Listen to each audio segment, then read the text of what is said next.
So after waiting 4 years for Black Mirror, it only took us about 24 hours to burn through everything.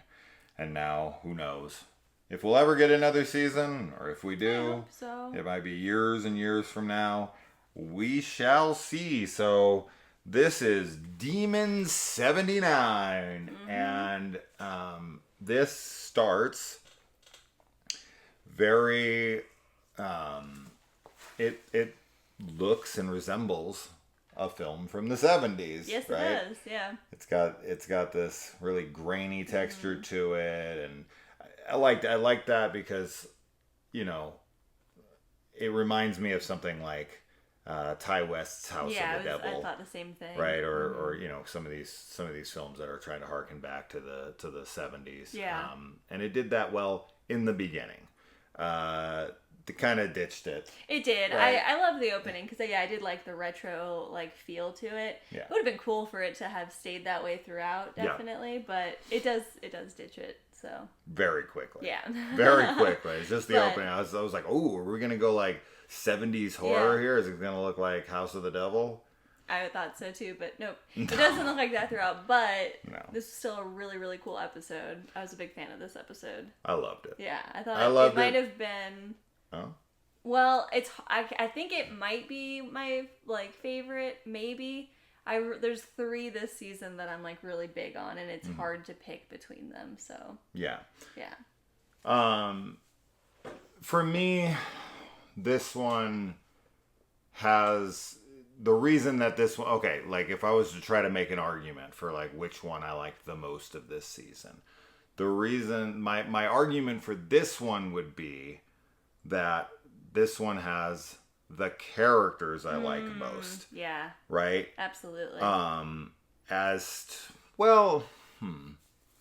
also really like the Jonah's Awful characters, but this one, I just like the characters a little more. Our main 2 characters, right, obviously, are Nita and Gop. Nita and Gop. Nita and so iconic. I really, really loved the performance from both of these. Me too. People. Anaja Vasan? That sounds right. That looks right. I'm not sure how to say her name. And then Papa? Papa? I don't know. I don't know how to pronounce their name. Isidue? They're both just great. Wonderful. The way they play off of each other, yes. Their chemistry throughout is just great. Mm-hmm. So yeah, I mean, this takes place in 1979, as expected, in northern England, and Nita, she be needing a kill, 3 of them actually, and we follow her, and she, of course, is living in this place where she's not accepted. Right. And there's a lot of, strife and, tensions are high in the streets, and everyone's, looking at her sideways, and, awful. If people watch this stuff and they're, offended that these things are being depicted. I don't understand. They are. They should be offended that they are. That they had to go through this? Yeah. And not oh my God, why you always have to shove it in my face. Right. This is their truth. Yeah. This was their existence. Reality. This was their, what they had to deal with. Right, and it's still something that people deal with. It is a reality that people experience, and in this very country. Right. So, I mean, you and I both, when we watch things like this, where we see the racism and everything, we're both disgusted by the racists. And I don't know how you can watch something that's, clearly racist and not be disgusted by them, not by the fact that it's, being shown to you in general. Because they think it's targeting them. Sympathy propaganda. It's such, that's... Which is just obviously silly, because any story that deals with trauma. Right. You're not saying that when you're watching a show with a white person who's being like beaten by their father or whatever, and you're like, oh my God, that's so terrible. It's the same concept. It's someone being taken advantage of or oppressed or, bullied or abused by somebody else, by a society, by a person, by whatever. Everybody's pain is relative. And I think it's because people just, not only do they lack context, but nowadays, you're very much conditioned to believe that, you think that they're trying to make you feel bad for existing. Like, you son of a bitch white person. It's such a like... And it's like, I don't feel that way. I feel bad for people who had to go through it, but I don't feel white guilt or anything because I'm not an asshole. Right. I'm not. Right. So like, we're not racist, if you're feeling that way, maybe it's because you are. Right. Is there some? Yeah. Yeah. I mean, and obviously this episode is, very much, it is focused on that, and I think it's a wonderfully done like story about like, and there's so much to it too. Like there's so many layers of like the racism that she has to like experience. Like so many different people. Realistic takes on it too. Yes, because just it is the food shit this, especially. Oh my God, that stuff is like so eye rolling and just so frustrating to hear when they're saying that her food is like smelly. Yeah, why can't you just eat normal Why can't you just food? eat a cheese sandwich? Yeah. Like, what? And don't get me wrong, my dad brings like broccoli and sometimes like fish or certain things, and he puts them in the microwave. Yeah. Dude, that back room stinks. I've definitely and I have to go worked in back there to fucking mix up color, and I'm like, bro, sure. Why did you bring this shit in? There's food that is like a stronger smell for sure, but in this situation, it's like they just don't like the way it smells because it's a foreign. Because it's foreign to them. Food, not because it necessarily smells bad. And oh no, I'm assuming that she's eating like, what's that stuff that you get at Whole Foods? Though it's not curry, it's the korma, like the vegetable korma stuff? Yeah, that stuff. Yeah, I mean that it has like curry spice in it and stuff, but that stuff doesn't smell. You put that in the God, microwave here, it smells good. So good. But whatever. The people have different scents. It's not the point. The point is that they're they're targeting they're targeting her specifically because she's a different race and they're being petty about it. And it's like, that, and then with the politician when he's like out on the street and she like just walks up to like listen to what he's saying, and he's talking about like immigrants coming in and like destroying the neighborhood or whatever, and he like looks at her and she's just like, the people next to her giving her dirty looks when he says that, like all of it is such a realistic like these subtle but not subtle like moments, right, where like the people that she interacts with are like judging her and treating her differently, but not doing it in like a like a very outlandish way. Like they're not calling her names to her face, they're not like trying to physically hurt her or anything, they're just discriminating against her and being like really like shitty and petty about how they act, and it's awful. It's genuinely mind-baffling to me that even though we have access to limited information at this point, and we are told from like a very young age to learn from your past or you're doomed to repeat it, and we continuously, because this is just programmed into humans, this is just one of our flaws, we are continuously propagandized into believing that a certain group of people are responsible for your problems, and it's just not true. Stop falling for this blatant, obvious grift. This is just a way to control people and to be a fucking bigot, right? Like, this is not ever true. It is always relevant in any time period. Yeah. It's right now in America, it's the fucking Mexicans, right? They're always the ones. They're taking all our jobs and they're raping our women and all this. It's fucking bullshit. And if you think that stuff is true, you're a moron, okay? So I don't get political on the channel much, but this kind of stuff, it just riles me up. I watch it and I'm like, how are people so fucking dumb?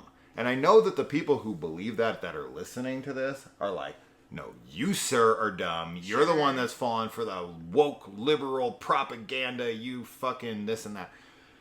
Okay, fine. That's totally fine. I'm fine to be that person. I'm an idiot who believes that everyone should be treated fairly until they prove themselves to not be, a contributing member of society and a piece of shit. Like, everything is on a case-by-case basis. Yeah. There's not one group of people that are just bad inherently because of their race or because of their sexual orientation or whatever. Now, if you're like a fucking Nazi, right? I mean, but I that's guess you a could choice. maybe. Yeah, that's not like a. But anyway, I don't want to get off on this tangent. It's just this kind of stuff, and this is modern politics as they go. I'm so tired of everyone falling for this nonsense. Just stop blaming people and start looking inwards. Anyway, this episode just really won me over. Yeah, me too. On our characters. I love Nita from like minute one. She's just such a sweetheart. Yeah, she's so adorable, and I feel like her acting was so wonderful. It's so like she's one of those like actresses who can do like it's almost like minimal, like it feels very minimalistic, like she's not like emoting hugely, you know what I mean? Yeah. I want to say subtle, but it's like still like a really powerful performance, and it's honestly because she has such emotive eyes, I feel like she's got like, huge eyes and like just all of her emotions came through so clearly. And yeah, I thought she was adorable and wonderful. Yeah. Did you think that the demon was lying to her? So yeah, in the beginning, also with Gop, I love the way he looked as a demon. I was just waiting for his moment where he's like, "Gop ya." He almost, but he didn't. No. But I really like his like demonic form, and I would have liked him to just kind of stay like that throughout, because that also would have been cool. But I also like the form he takes for her. And I did think that maybe he was lying to her. Like the first few times when he's like showing her, like when she meets her first victim, the guy who's a child molester who's molesting his daughter, and he's showing her like this is what he does. Yeah. We both were like, maybe he's not telling the truth, like he could be lying. But he's not lying, like he is telling her the truth, and that's a really like interesting take on like a demon too, because he's like he doesn't lie to her when people are good. Like he tells her like they're just like this is what happens to them or whatever. Well, he's trying to prevent end times, right? So it's a very interesting take on a demon. Yeah. Right. But it's like he's trying to prevent them because like they can do more damage with humans like living longer. Sure. You know, like they can cause more suffering and everything if we're not just like totally wiped out. Which obviously comes into play with the politician that she goes after for her final victim. That they like don't want her to kill him. Right, because he's like he's gonna bring so much pain and suffering, and they love it. Yeah. He's playing for the home team. There was an interesting moment with him, with the girl, the other asshole girl, who I definitely would have watched die. I mean, she does die, along with everyone else. Yeah. So yay. Yay. But he like talks to her. He almost talks to her like he's the devil. Yes. Like, yeah. It was weird. He's like very controlling with her, but it almost felt like supernatural. I thought that he was too. Like, the way he was like seducing her with like his message and being like, you know what I'm talking about. You will fucking vote for me. And she was like, yes. It felt supernatural. It was weird. Like it was weird. And I when that happened, we were both like, what was that? And you're like, I thought he was the a devil. demon. You're like, he's either a demon. I thought he was gonna be like, you have to kill 3 people or this or that, whatever. And I was like, oh shit, this is just something these guys do. Oh, to get people to kill people for them. No, I mean, I thought when she turned to Gop after and was like, okay, tell me about him. I thought for sure he was gonna be like, you can't, like he's a demon, like you can't kill him. Sure. But he's a human and he didn't kill anybody yet and all of that. So I love that she's like, he's the one. Like show me what his future is. And then after she sees it, she's like, nope, it's him. 100%. I'm killing him. And definitely wish she could have, but like, you know, the ending we get is like really very, very bittersweet, more bitter than sweet, because I mean, they're going off into oblivion together, but like that's that's one of those things, like when they talk about it, it's like it's eternity with like non-existence, and all you have is that other person, and like that's only gonna keep you. And also, I don't know if she's gonna die in like, you know, 50 years or something, because she's a human. So there's that. Like, she could die in 50 years, and then he just spends. But even if she doesn't, like, spending time with somebody with nothing else. Yeah. For eternity, with nothing else. Nothing. Like, that would be. It's not. I don't think it's any better than being by yourself. Charades indefinitely. But it is bittersweet, because it's like, well, she doesn't die from the, like, you know, apocalypse, and he's not going to be alone. I'd rather do Oblivion with someone than without him. But I wouldn't want to pull him in there either, so I don't know. Mm-hmm. That would be a tough one. This is like a much nicer version of like David Berkowitz, and you know, getting messages from the dog telling people to kill people. Although much nicer. That's later been refuted to be like a hoax. Yeah. For him to like try to plead insanity or whatever. But regardless, I found this to be something where it's like, you know, there are people. I mean, we watched that Conjuring 3, right? The devil made me do it. Sure. Where someone's trying to argue like, no, I was possessed by the devil. You know, which is interesting because we have so many religious people in the world. Yeah. But like, if someone tries to say, you know, a devil or a demon made me do it. Yeah. People are like, I don't believe you. Or like, just being like, I was possessed. I mean, some people might be like, sure. Yeah. But a lot maybe of he people, was.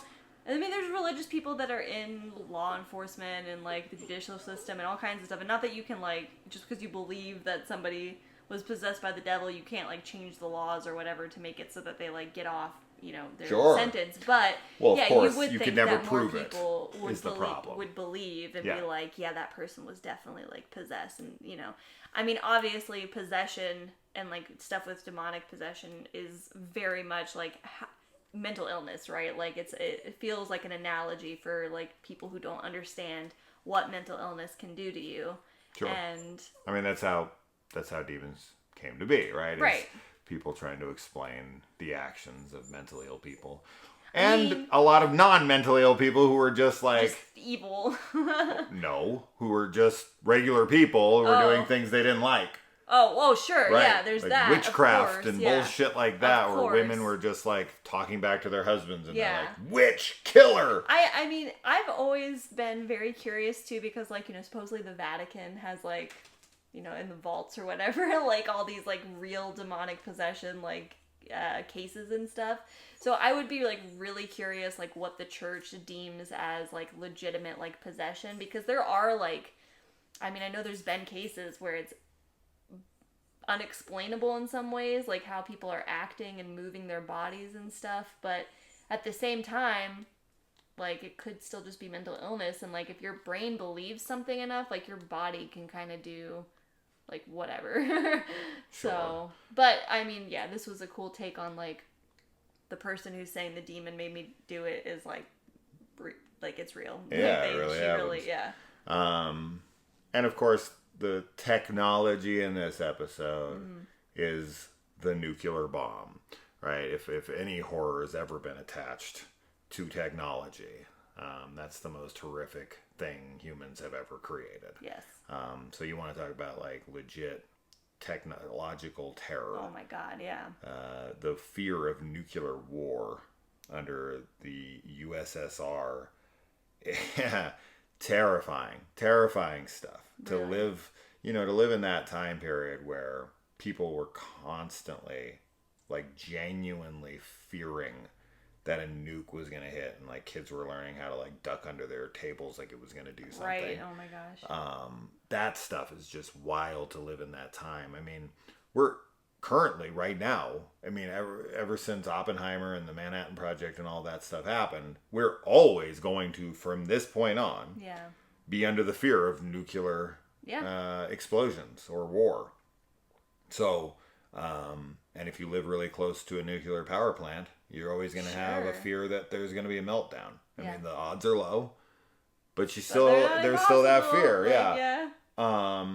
So yeah, it's that technology is terrifying. Yes.